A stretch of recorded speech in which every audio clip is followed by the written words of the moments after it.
From Tally to Cali, It's time to wake up. Wake up! Wake up! Warchant.com is your ultimate Seminole sports source. And this is Wake Up Warchant, presented by Corner Pocket Bar and Grill. One ball, corner pocket. Now here's Warchant.com's Aslan Hajavandi And Corey Clark. Wake up! What is up, everybody? It is Wake Up Warchant, presented by the Corner Pocket Bar and Grill. Coming up on today's show, some Super Bowl takes. I turn into an old man with a fist shaking at a cloud, and parachute or patience for the basketball program, men's program. Wake Up Warchant, presented by Corner Pocket Bar and Grill, Tallahassee, Florida, cptallybar.com. That is the website. You can head over there, check out what's going on, or I can tell you the daily lunch special, 11 a.m. to 3 p.m., and on Mondays, build your own burger. Comes with a side dish as well. Only $8.99, 11 a.m. to 3 p.m. All burgers served with your choice of straight fries, curly fries, onion rings, potato salad, broccoli, side salad, tater tots, or freshly cooked potato chips. These burgers, high quality beef in them. You'll love it. They're delicious. Half-pound Black Angus burger. Corner Pocket Bar and Grill. Warchant.com, Ultimate Seminole Sports Source. Thumbs up, please. 5-star ratings, reviews, subscriptions, YouTube, $29.99 for the real thing, the real McCoy, Corey Clark.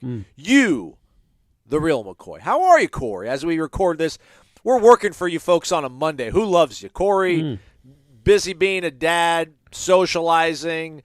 We're doing a bathroom renovation over here at the Midtown offices. It's just chaotic, but we figured we'd get together and talk for a little bit at least. How are you, Corey? After the Super Bowl, too. And shout out to, again, I brought him up in the last show, but Bill Hayes, Corner Pocket's owner, and a friend of the show, friend of the family, obviously, got to see a great Super Bowl. He was out there in Phoenix, got to see the Waste Management on Saturday, and then saw, man, I thought that was one of the better Super Bowls in my lifetime. That was a great game.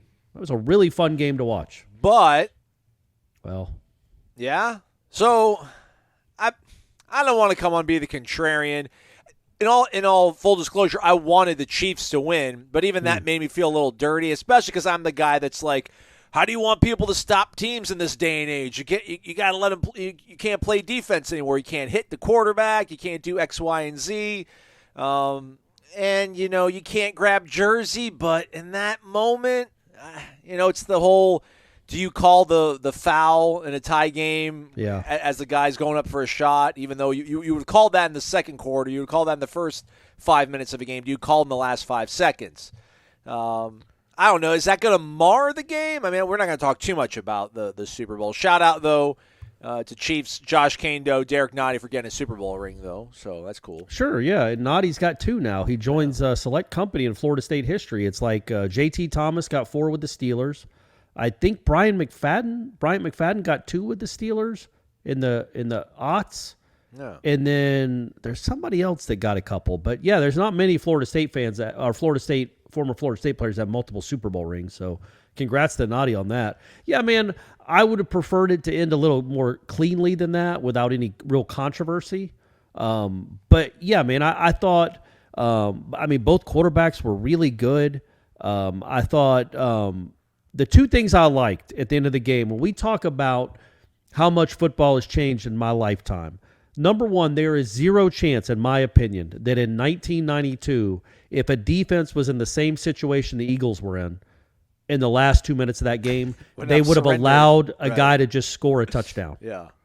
And there is less than 0% chance in 1992 that a running back that's being allowed to score a touchdown would then take a knee at the 1. But, man, it's good to watch smart football. Yeah. It just is. You guys know me. You listen to my theories on clock management. That I just love that. I loved seeing and shout out to McKinnon. He went to Georgia Southern. I'm a former Georgia Southern student. That's how we roll in Statesboro.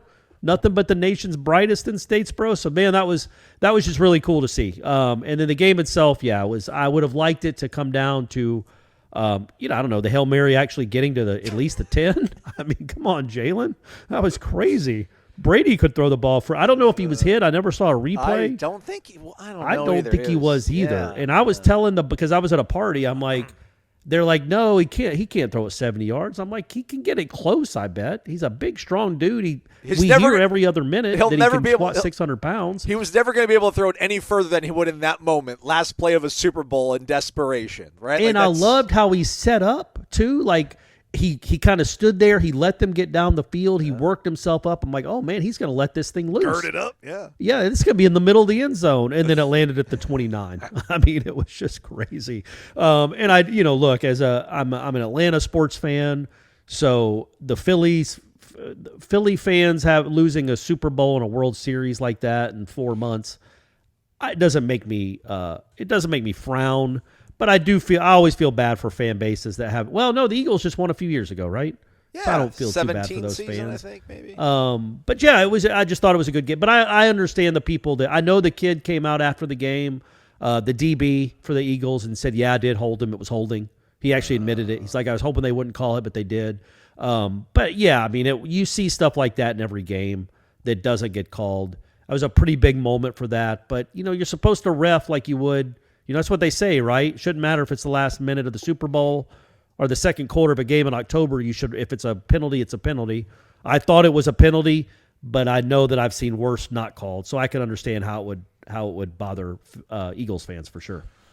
Over under 1.5 touchdown receptions by Florida State receivers running that route that's now going to be installed in every offense's playbook. The whole going pump in motion, fake on the motion, going in motion, stopping, and then cutting back against the grain. I saw that. I'm like, man, Mike Norvell is totally going to run that with. I was going to say, there's a chance. There's a chance Ja'Kai Douglas leads the nation in touchdowns next year. I mean, because the first one was so open. Yeah. I think the thought is, let's try that again from the other side with different DBs and see if they fall for it too. And absolutely, they did. There's never been two easier touchdowns in Super Bowl history. I mean, that was, and also. Anybody listening to this show could have thrown those passes. That's the beauty of sports too. Like Mahomes makes some incredible throws, but those weren't it. Anybody could have made those throws, and just coaching matters. The evaluation matters. I mean, you look at the Chiefs and all the players they lost. They had a bunch of rookies playing on the defense, at least in the secondary, and they played well, and it's a bit of a shame that. I think the only 2 times that Florida State players' names were mentioned was when they jumped off sides for first downs. Yeah. But man, still, it's awesome that they were there. And then it's great that Noddy got a second Super Bowl. He's a friend of the show. He is. And look, man, he got that Wake Up Warchant bump. You come on the show, there's a good chance you're going to win a Super Bowl ring. The antithesis of the Madden cover we are. Maybe next time Josh Sweat will make an appearance and he can actually win one. I'm going to send an email to that Eagles guy. Like, hey, look who we got on our show. They 2-time Super Bowl champ Derek Noddy. I was thinking about By the way, I wanted to, so what was the over-under on the Stapleton anthem? Wasn't it 204? Something like that, 203, 204, yeah. See, I thought you said 204, and you also said the thing about the cleavage, right? Yes. So at this party we were at, I brought those 2 prop bets up. One was Stapleton over-under at 204 for the anthem. I timed it. Aslan, I'm telling you, it was 203 on the nose. Oh, my gosh. He was under by a second. And then, obviously, Rihanna showed no cleavage the whole time. So, we were split right down the middle. Congratulations to her. She's got another one on the way. And I thought, I hate to be morose. I really do. If and I know she was anchored to that platform that was 200 feet in the sky. And I hate to be morose, but if she somehow trips and falls off that thing and perishes, do they play the second half? No, I mean, DeMar Hamlin stopped the game. He lived. So. But it's the Super Bowl. Yeah. Well, that's true. What do you do? Come back on Monday afternoon? Artificial intelligence have like some AI program hologram of her, like, oh, she's all right. Here's a tape recorded message, and they just confiscate everybody's phones in the stadium. Just do like a deep fake of her, like, oh, I'm at the hospital, I'm okay. Thank you for your support, everybody. Yeah, I mean, and I hate that my mind goes there. I know that says something about me, but immediately when she's 200 feet in the air, I'm like, man, if she and I know there were a lot of precautions, but if she somehow trips and falls. They're going to not – what do they do? Who do they just split the title? Because I don't think you can continue playing with an international superstar has just died. Yeah. So, anyway, not that anybody listens to Wake Up Warchant for that. And by the way, Brady, Didn't see him at all during the game. Came in for the halftime show, sang every song. Huh. To the point where I had to tell him to be quiet. People were trying to listen to the halftime show. Okay. He knew them all. Shout out Brady Clark. Yeah, yep. So as I was watching the game, I was thinking about our guy Mark down in Naples who asked about, the Super Bowl, those quarterbacks, the quarterback here in Tallahassee. I don't know. Those offenses were quite effective, quite high octane, and you think about what this quarterback is, and I don't know. I don't know if I was thinking more about the excitement I have for this upcoming season or just how legitimate maybe actually Jordan Travis can be of an NFL prospect. If because Jalen Hurts, I know Jalen Hurts is a much more physical specimen, but Jalen Hurts had concerns about accuracy, arm strength, things like that, and reared its head at a bad time for him. But otherwise, he played quite well in a really big-time situation. I was just like, man,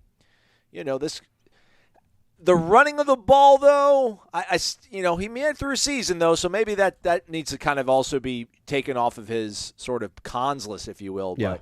But, man, Florida State's got a really good quarterback, and the game is evolving and changing, and it seems to be tilting more and more in his favor.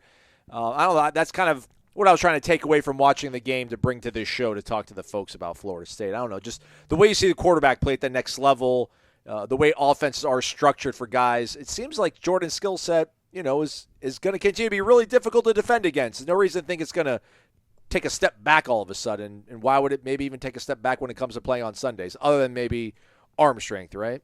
Yeah, and I don't know what will happen on Sunday. It literally seems like an absolute crapshoot. Here we are, 50 years into the NFL draft, and they still seemingly have no real idea who's going to be good and who won't. Even now, like all the advanced scouting, all the analytics, they get it right half the time, they get it wrong half the time.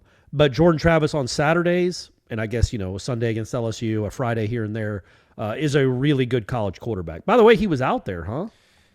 He and Trey Benson were out there. They got flown out there. Good for them. That's cool. That was going to be the second part of my okay, sorry. But yeah, but going back to Jordan for this year, man, he's a great quarterback in a really good system. And those good systems are hard to stop.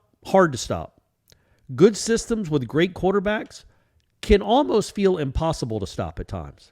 Like you're watching the Chiefs and you're like, what are the Eagles supposed to, other than sack Mahomes, what are they supposed to do? And there were also a lot of times in that game actually, where you're looking at the Eagles and go, what are the Chiefs supposed to do? Yeah. I mean, when Jalen Hurts can throw the ball like that, and then, if it's 3rd and 2, what they're doing. They're going to get in that 1911, 1930, hand it to Red Grange and just push them up the middle. I mean, it was nuts, and it worked every time. They should have just done that the whole way down the field. But so you see that, and you're like, yeah, man, defense in modern era is very, very hard when you're facing a good quarterback. When you're facing a quarterback that understands the system, it can perform in the system like those two can, like Jordan Travis can, and name other quarterbacks around the country in college football. It's really, really hard to stop, man. And you just, I would be, again, I know we're 8-9 months away from the season starting. They will average somewhere, if he's healthy, they should average somewhere in the neighborhood of 40 points a game. And if you're averaging 40 points a game, you're winning a lot of games. That's how good he is. You think about Jordan Travis post NC State. He was as good as anybody in the country. I know he lost Clemson. They scored, 28 against Clemson. Should have been 35. Then scored, 40 or more against everybody else. And didn't really get slowed down by anyone. That's what I expect. I expect the second half of 2022 to carry on over because that's how well he was playing.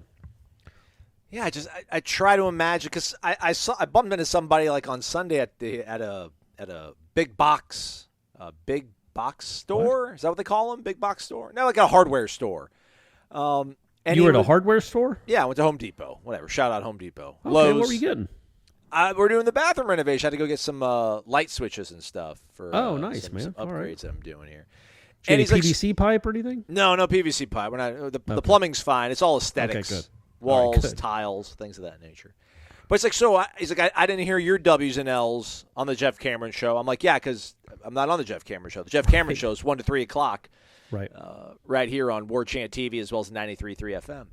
But I'm like, I don't know what to tell you, man. Like, I feel they'll probably slip up somewhere, but I just feel they're going to be better. They got better talent, and they're just better coached than probably everywhere they're going to go against. And there was one play, like I think on the first drive the Eagles had, that I'm like, I wonder if there's a Florida State fan that's watching this. I wonder like what their reaction is. They're celebrating the greatness of the Eagles and Jalen Hurts, or if they're like a Chiefs fan, they're like, this is ridiculous. This is so lucky. Like, it was a total pure RPO. He's riding like the slow mesh handoff almost Hurts, but then decides, nope, we can't run it, so I'm going to pull it out. I'm going to throw it now. And he's about to throw it, and he's like, nope, nobody's open downfield. So you've taken away the run. You've taken away the pass. But then Jalen Hurts just tucks it and runs for like 8 yards. And then I think they scored a play or two later. And that is just, as a guy that wanted like the Chiefs to win but wasn't totally passionate about it, I'm like, that is so maddening to watch. And I'm like, that's what Jordan Travis said to everybody that was an Oklahoma fan. That's what Jordan Travis does to everybody that was a Florida fan the Friday after Thanksgiving. And, you know, I'm not nearly as homerish as I used to be, but I have to, like, learn to love it and embrace it, because not only are you winning, but you're winning in such a way that has to just absolutely drive opposing fans up a wall. And it's totally legal and everything, right? I mean, it's not gimmicky. It's just simply like, all right, we've got a play. We have an opportunity to make a play, move the ball down the field. You have every opportunity to stop us. You can try to sack me. You can have great coverage. You can knock our guys off their routes. But, man, you know, when you're playing these offenses, it seems so difficult to defend against, and you just think about this guy with another season under his belt. Now, the mind starts wandering a little bit, Cord. The mind just starts wandering a little bit. Good place. But to the guy's question, I was like, yeah, they'll probably get tripped up somewhere.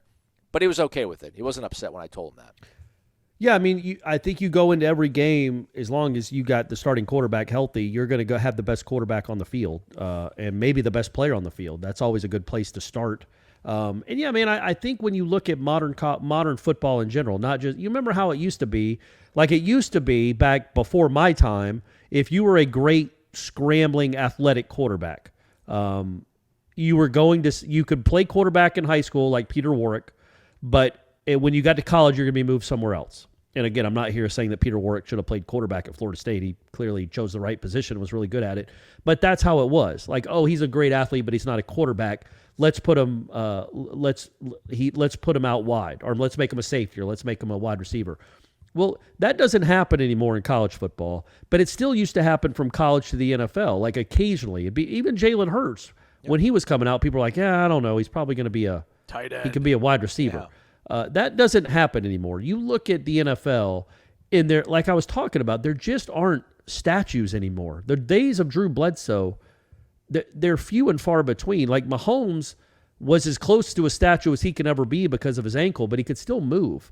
It's just because they finally realized if you can get a guy like that can throw, obviously you have to throw, but you can run a little bit too, or run a lot in Jalen Hurts' case, you are almost impossible to stop. If you can make plays in the passing game, you are almost impossible to stop. And I think that's where you look around the country in college football. Jordan Travis, there are going to be some guys that probably throw it better than him. There aren't guys that throw it better than him that can run like he can, though. The dual threat aspect of Jordan Travis, I think, is probably the best in the country. And I don't know that it's close. Maybe the kid at Washington, I don't know if he runs a ton. He's a big kid.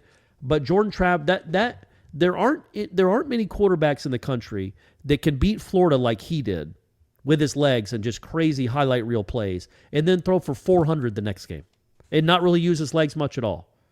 Same way, beat LSU, didn't really use his legs much at all. Like that's what the beauty of this kid is now, is that he can beat you from the pocket, and he does most of the time. But man, it's 3rd and 3 at the other team's 7-yard line. It's pretty cool to know you have that bullet in the chamber where you can be like, I'm just going to run a quarterback draw. Pretty good chance if he doesn't score, he's at least getting the first down. You look, man, this is what quarterbacking looks like in modern college football and modern football overall, I think. Maybe not 6'1" like Jordan is. You're still going to want guys that are bigger, like the Josh Allens of the world. But what's Jalen Hurts, 6 foot?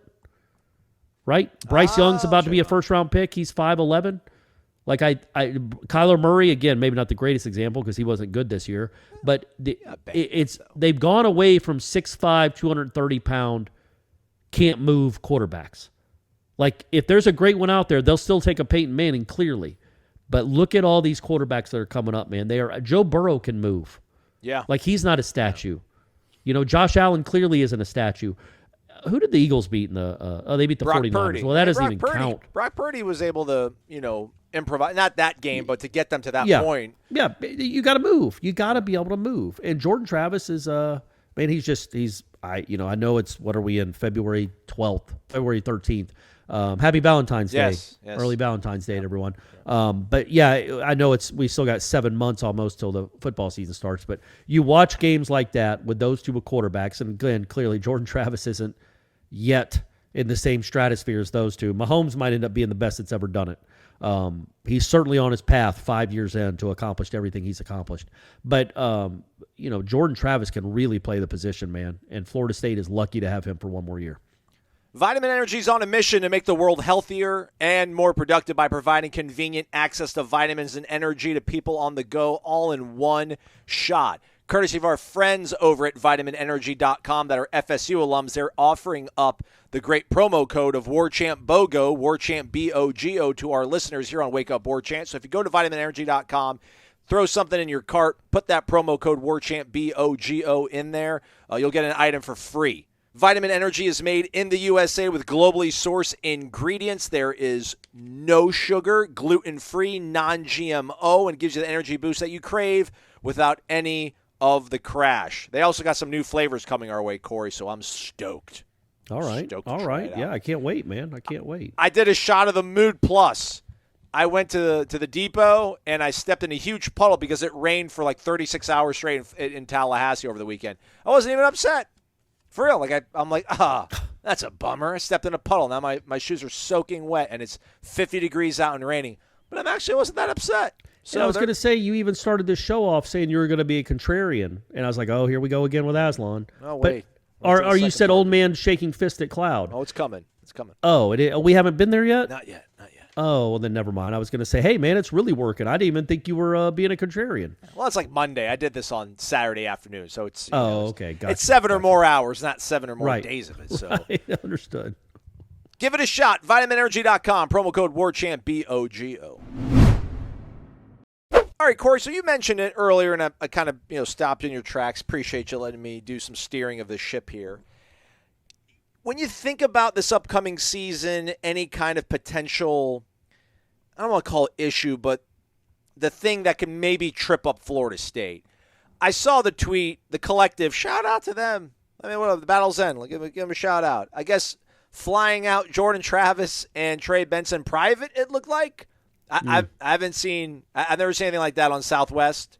So I don't know, maybe there's a special section of the planes that I haven't seen yet.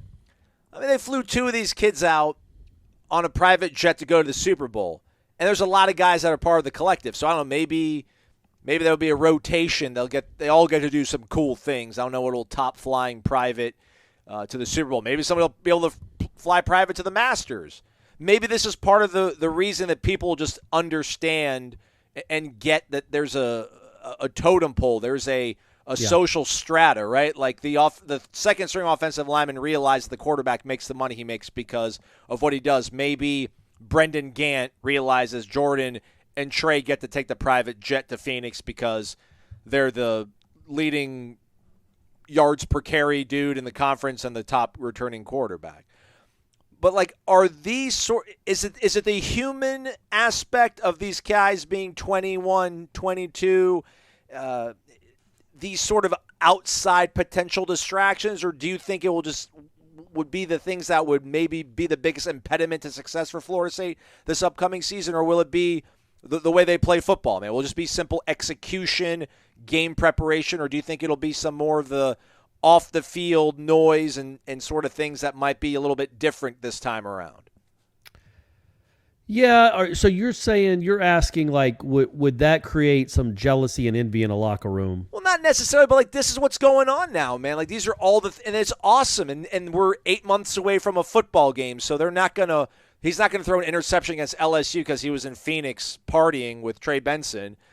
But I mean, it's like the Rocky 3 part of the movie, the first part of Rocky 3, right? Like you're not in the Clubber Lang is running down the alleyway like shadow boxing for his life, and like you're wearing nice suits and hanging out with the Muppets and stuff. I don't know. It could be tough to maybe keep the eye of the tiger, if you will. Right. No, I don't put it's that a much Monday. stock. I'm trying to fill a show, I guys. got you, Get man. off I my got back, you. everybody. I don't put that much stock into that aspect of it because I don't doubt that Trey Benson and Jordan Travis are going to work hard. I think on some teams that two guys being in a private plane with their other teammates or in Tallahassee, wishing they were in that private plane could create a little animosity. I don't know that those two players in particular would elicit that kind of reaction from their teammates. I think, and again, this is me not completely knowing the dynamics in that locker room because I'm not in that locker room, but I feel like those guys understand who Jordan Travis and Trey Benson are, and they carry themselves in a way where I do think there's a lot of, man, good for them vibes. That's cool that they got to do that. When I'm there next year, when I'm a senior or when I'm the highest paid collective, I want to go do something like that too. Like it's a carrot to chase, maybe. I don't know. Like a guy that's battles in, but is a guy that hasn't done much. And let's just use Rodney Hill, for example. Rodney Hill might look at that and be like, man, yeah, I want to go to the Masters, or I want to go to the Super Bowl in 2024 when the Falcons are playing. And then because he's a Georgia kid, he wants to go see the Falcons play. Naturally. So that's what. So he has something to chase now. It's just part of it's odd. I get it. I'm old. I'm older than you. It is kind of odd to think about these kids just being flown out there to watch the Super Bowl. But good for them. I mean, I can't imagine they had a bunch of tickets. It's the Super Bowl. So maybe they had a drawing, Aslan, and it just so happened that Jordan Travis and Trey Benson won it.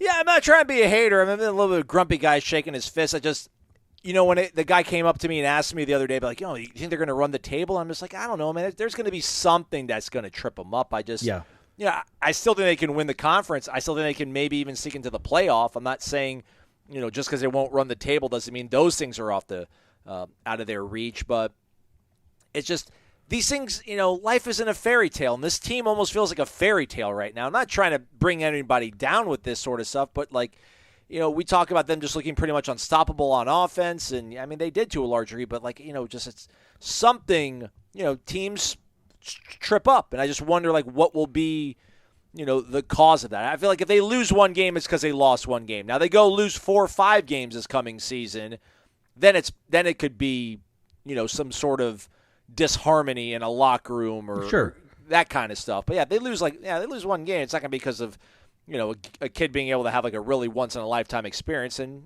let's say you beat Miami 45-3 or and you beat Florida. You should be able to go have some fun. And think about like those USC teams in the 2000s. What do you think? And that was when the Rams weren't even back in LA. Like USC was it. Will Ferrell was on the sidelines. They were the toast of the town. What were those guys doing in the offseason? Like, I assume they went to Lakers games. I assume now back then it wasn't. They would probably have to hide a little bit because they couldn't be seen sitting on. Oh, where'd you get those seats, Reggie? Who paid for those? Like it is now. But clearly they were out living the life of being stars in Southern California. And that didn't seem to hurt those guys. They did all right. They won 2 straight national titles and almost won a third. And then I think about taking I shouldn't bring this up, but the game that when I took Brady to the Braves-Dodgers playoff game, and we left in the 7th inning because they were losing, and then they came back to win. As we pulled up to my house in the driveway, the Braves got the game-winning hit. Brady still doesn't forgive me for that. But we never talked about Chip Carey leaving you guys either. That's kind of weird, man. I can't believe I didn't like. Well, he's from St. Louis, so I get it. It's his hometown. But weird story with Chip Carey too. Like he's told the story before. He's Harry Carey's grandson. No. But he had such a non-relationship with Harry Carey, and I think look, I know Harry Carey is beloved, but this is a story that really pains you. He happened to be in Arizona with a travel baseball team, and Harry Carey was out there watching his another grandson play in a baseball game. Just happened to be at the same park, and Chip Carey walked by when he was 14 or 15 years old and waved at Harry Carey. and said, hey, and Harry Carey just said, hey, back, and Chip Carey could notice immediately that Harry Carey had no idea who he was. Oh. And this was when it wasn't when Harry Carey was 90 years old. Harry Carey was 60. He just had no relationship with his grandson. And then the head coach of Chip Carey's team went over to Harry Carey and told him, hey, man, just so you know, that's your grandson, man. And then, Harry Carey's like, oh, I'm so sorry. But hey! Yeah, what's with the sombrero? Shooter. But, that just really breaks your heart, man. Yeah, and so, anyway, I know he's a good guy. I've eaten at his restaurant. I guess he's a good guy. But that rubbed me the wrong way about Harry Carey, man. Like, come on now. That's family. You cared so little about your son Skip that you don't even know what his son looked like. But anyway, so going back to this Braves game. So we were at the game. This is in the middle of the season. This is October now. And I've told you this story before, but 2 rows in front of us sitting in the left field seats is Stetson Bennett. This is the middle of a week. I think it was a game week. It might have been Florida game week. And he's sitting 2 rows in front of us watching the Braves game. And he, seemed to work out all right for Georgia. Yeah. So I'm just saying, they're allowed, especially in February, they're allowed to go fly to a Super Bowl and have some fun. Shout out to our subscribers over on the warchant.com Tribal Council. We'll do a live show Thursday. We'll probably do some sort of midweek Renegade Express mailbag. But like all the questions that were asked to us, played out in reality. Like they weren't hypotheticals. We actually got to see what happened. Mike Norvell, like, why hasn't he got a contract extension? Sure enough, he gets a contract extension. Yep. I think somebody asked us about, maybe it was at random_John, I was asking us about finances. Are we concerned? When you see the amount of money that Texas and Oklahoma are going to have to pay to get in the SEC, and they weren't able to do it. And then sure enough, lo and behold, like at the 11th hour, Fox agrees to an early exit, or the Big 12 and Fox and ESPN all get together, and there's $100 million for both schools combined, Texas and Oklahoma, to leave and join the SEC, I guess, in time for the playoff expansion, right? Awesome. Like, they're like almost the equivalent of Cobra Kai, the SEC. I need to see someone sweep the leg. Like, everything just comes up roses for them all the time. And I don't know, like, will I embrace it? Like, will we all just embrace it, Corey, if we ever get the lifeboat sent out? Like, will we just be like, oh, this is what it's like to always have things go our way now? And it's cool. Like, we deserve this. We're a blue blood. We're in the SEC. You do what we say. We say jump. You say how high. That's just how it goes. Or, like, will it feel dirty for a little bit? Because I was so pissed off. I was like, really? Like, Oklahoma, Texas, it seemed like it was dead in the water. I mean, Pete Thamel's reporting it. I think even Greg Sankey made a statement that made it sound kind of conciliatory about, like, we're not going to be able to make it happen. And then sure enough, like 24 hours later, the seas part, and then everything works out for the SEC. They get their 2 awesome programs out of the Big 12 to join in time for the playoff. I want to see it humbled. I want to see them humbled. Or do I just want to see us be in the conference, and then I'll feel better about it, Corey? I think the latter, man. And it's going to be interesting. So the Big Ten, the next move is their move. And what schools left out there do teams really want? Like, most of them are taken by the Big Ten and the SEC. I would say Clemson, Florida State, Oregon, Washington, Notre Dame, probably Miami. Maybe North Carolina. Yeah, but they don't matter in football, do they? Have they ever mattered in football other than Lawrence Taylor? They don't matter. So when you're talking, and they've never won a championship. Though. They could, but I get what you're saying. So I think and I've said this before, but what if Jeff Saturday goes there? What if Jeff Saturday goes there to rehabilitate his coaching changes the career? Game. That changes the narrative for sure. Then you got to deal with that. Yeah. I say that when the Big Ten makes a run at Florida State, because they would be idiots not to, for the reasons I pointed out in that article a couple weeks ago. Again, you can roll your eyes at YouTube numbers, but Florida State fandom is next level.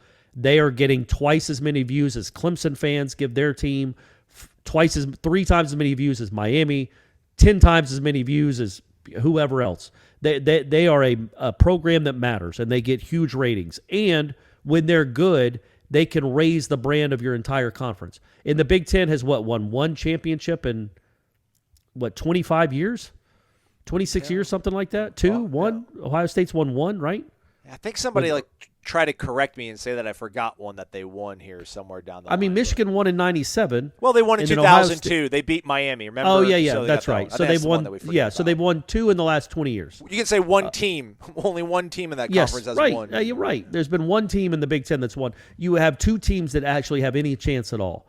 The Big Ten should be doing everything it can to get Florida State and Clemson. And when that happens, the powers that be in the SEC do not want Florida State and Clemson to go to the Big Ten.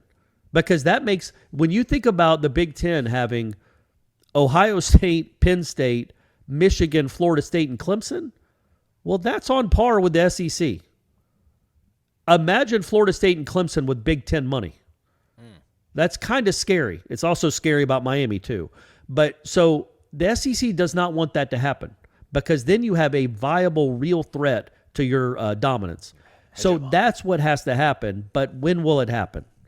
When will it happen? Because didn't they negotiated down the buyout, right, to get Oklahoma and Texas in there earlier? I think that's what it was, yeah. So they will do the same. Maybe not now because that stupid grant of rights isn't out for 13 years. But when it's down to 7 or 8 years, and say then you owe $250 million, let's say you owe, $240 million to break the contract. Well, what if you told the powers that be in the ACC, we'll give you $150 right now, and then you can get that money up front right now. They might take that instead of waiting 8 more years to get and not get paid at all.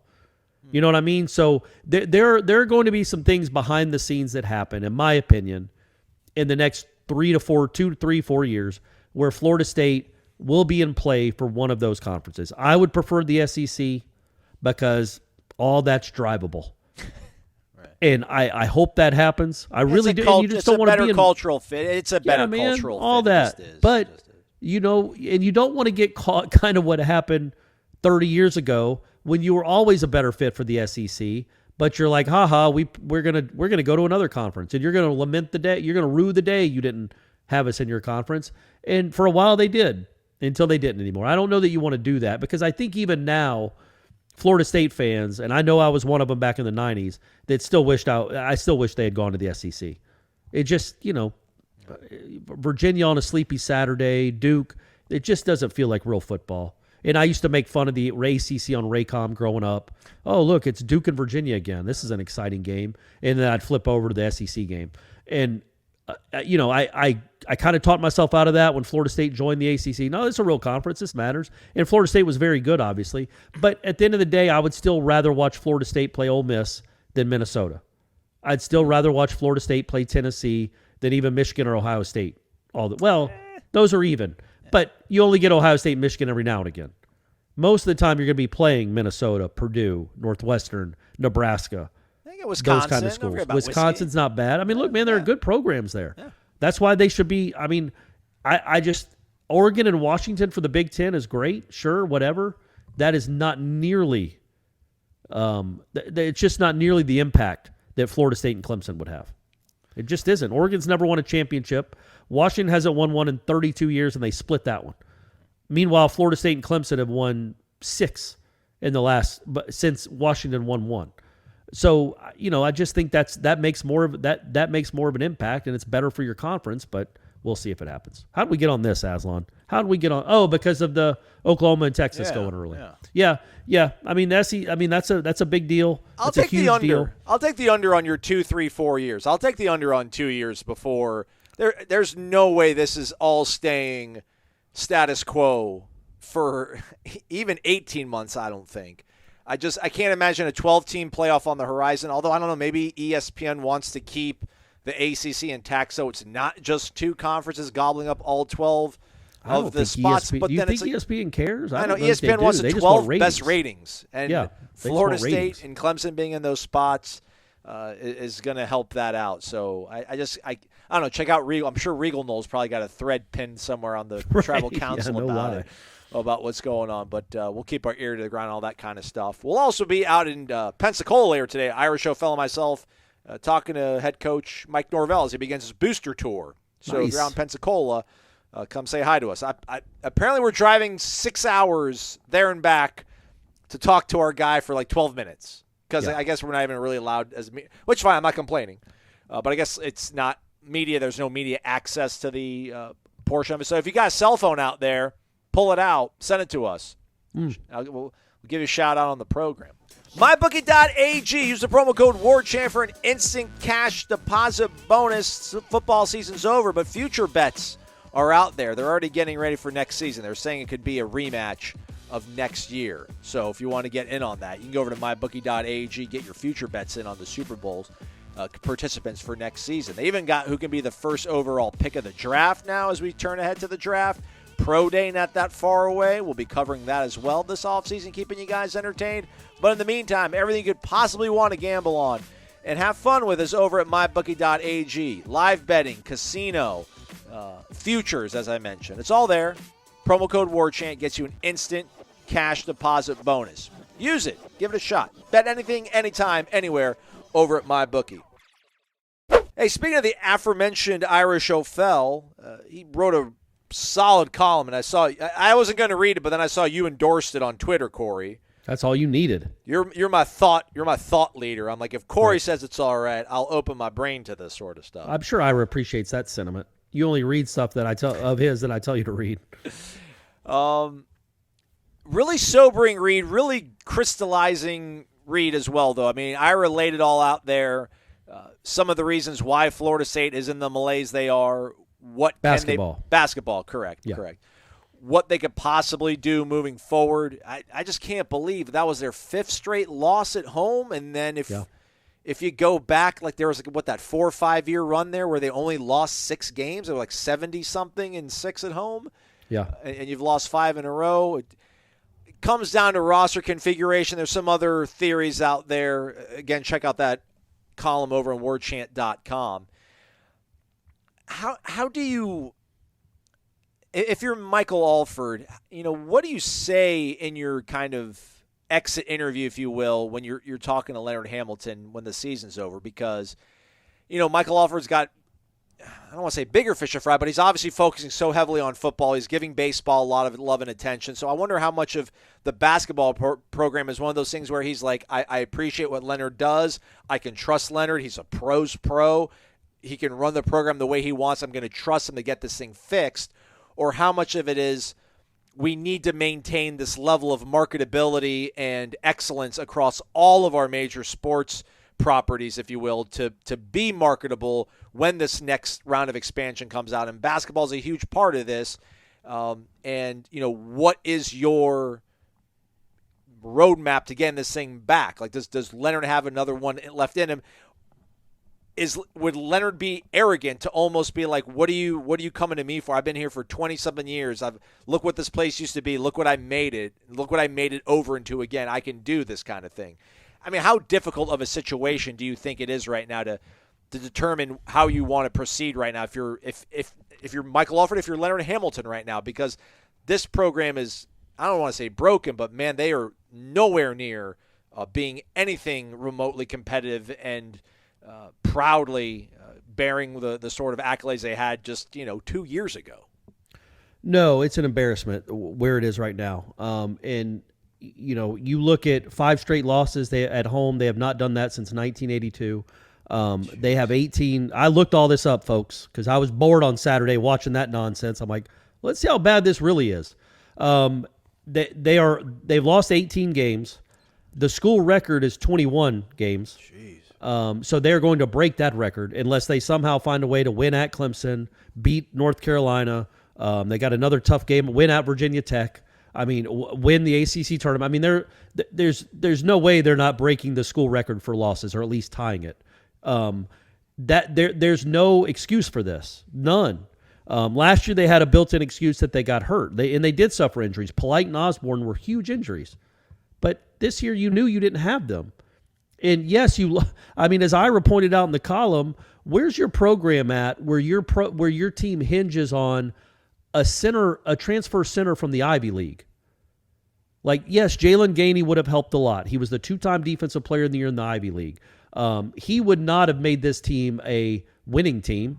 He would have helped defensively, but there's still so many deficiencies. Same with Cameron Fletcher. Yeah, that's a big loss. He was your leading rebounder at the time, your second or third leading scorer. But those aren't losses that are just. It's not like you lost Trent Forrest and Devin Vassell. Yeah. They were kind of largely unproven commodities, both of them. This roster configuration just isn't. It's on the coaches. The way they play defense is on the coaches. So I think that's the conversation. It'll be really interesting.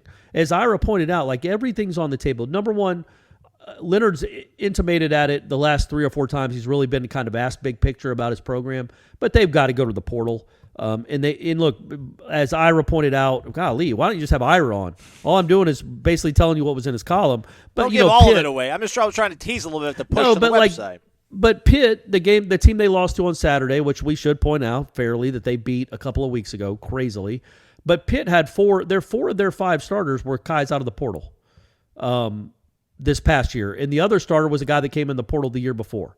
So you can rebuild quickly. It was a complete misjudgment for them not to go to the portal and get more than this. They got 2 guys out of the portal this year. Darren Green, who's a shooter and nothing else, great shooter at times, but doesn't offer really much of anything else, in a center from the Ivy League. Meanwhile, Pitt flooded their roster with starters while Leonard and his staff were busy recruiting freshmen that can't help you this year. Like, yeah, Chandler Jackson's could be a nice player. Cameron Corrin, I think, could be the best of the bunch. He might be a pro. He can't guard anyone. Not with the defense they play, but you have to play him. So you brought in no experienced depth. You brought in no real experienced talent, and it just hasn't worked out, man. I think they thought some of the guys that were going to be better, going to take bigger leaps than they did.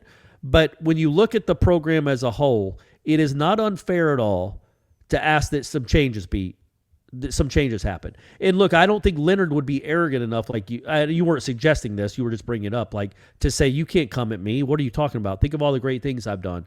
Man, you are about to break the school record for losses in a year. So everything is on the table, buddy.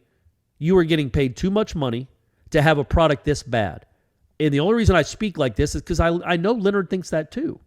He doesn't. In his quote after the game was great. Like he said, I spend every waking hour thinking of how to fix this. Because, man, he is a proud dude that had built a really good program. And he was almost on top of the ACC, and now he's one of the worst teams in the country. And this isn't how he wants to go out. He doesn't want to limp off into the sunset. He wants to be on a big bright beastly steed, man. Yeah. Yeah, and so it's you want him to go out, at least he probably at this point, as far as it's sunk, you wonder how he could ever go out on top. I don't know that, but you don't want him to go out on the bottom. Right. And right now, this is just, I don't think, unless he decides to do it, I don't think his firing is on the table. I don't think he's going to be asked to leave. And quite honestly, I don't think that would be fair. I do think it's fair, if you're his boss, to ask what changes are going to be made. How are we going to be more competitive this year? Or next year, I'm sorry. What changes are going to be made? And go from there. Because this is unacceptable. And it's not like I'm speaking something that isn't true. I mean, Leonard would agree too. This is completely unacceptable, man. You're about to lose 20 games in a college basketball season. 3 years ago, you were going to be a number 2 seed in the tournament. And you won the ACC championship. A year after that, you got to the Sweet 16 and had the number 4 pick in the draft. And then here you are, what are we, two years removed from that? And you're on your way to losing 21, 22 games. And can't guard anyone. Like, that's the other thing. That's what I was thinking about when I was watching that game. And I texted some numbers to Ira, too. Like, they are 324th in the nation in rebound margin. They are 320th, and out of 350 teams in the country, folks. Not out of 1,000. Out of 350 teams, they are 324th in rebounding margin. They are like 320th in scoring defense, 320th in three-point percentage defense. Just embarrassing numbers. Like, when would a Florida, even if you're not all that talented, which the basketball team this year clearly isn't, you can still play hard and try hard.